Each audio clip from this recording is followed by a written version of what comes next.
assuming identities are all very well covered. So New Zealand First is very pleased and happy with this part of the bill.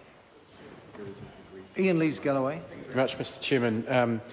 Whilst there has been some mirth around the images of spies in trench coats and dark hats and the escapades of some of our colleagues with assumed identities, this part and the use of assumed identities by our security intelligence agencies obviously is necessary.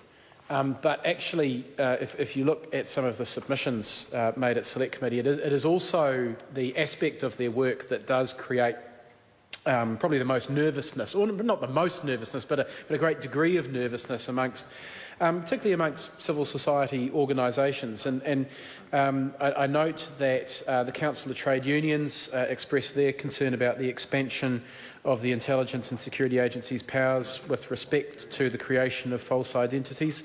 And I suppose that comes from a bit of history of people using false identities to infiltrate legitimate political organisations such as the Council of Trade Unions. I see another submitter, EcoNZ, that actually on this side of the House, those of us who weren't on the committee are trying to figure out, we're assuming that's an environmental and conservation group, although it may be another organisation using assumed identity, it's hard to tell. But those environmental organisations, political organisations, I think back to the anti-apartheid movement, where actually security intelligence officers using assumed identities did infiltrate those organisations, and it's understandable that there is a hangover from those days of concern about the way in which those assumed identities are used. And that's why it is pleasing to see that the recommendation that was made to establish a register that the Minister is able to have access to is one check on the use of people with assumed identities. I do have one question for the Minister or for members who were on the committee who might be able to clarify this for me, and that is in relation to the definition of employee. I note that the definition of employee in Part 3, Subpart 1 is different to the definition of employee in other parts of this legislation.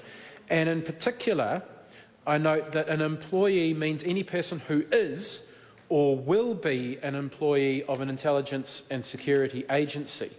And I assume that means that a person who is not currently an employee of a security or intelligence agency is able to be, it can be approved to have an assumed identity.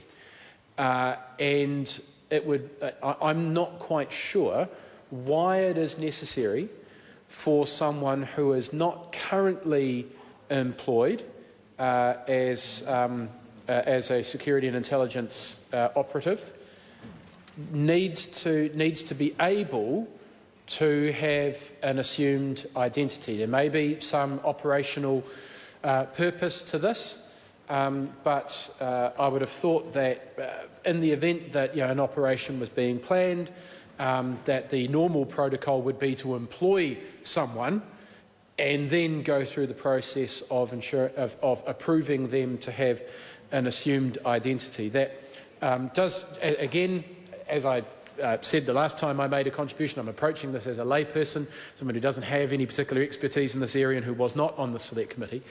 But it would be helpful if the Minister were able to explain to the House why that sort of preemptive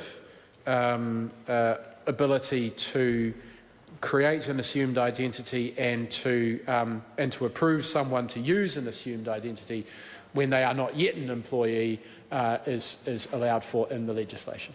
Mr. Chair. The Honourable Christopher Funderson.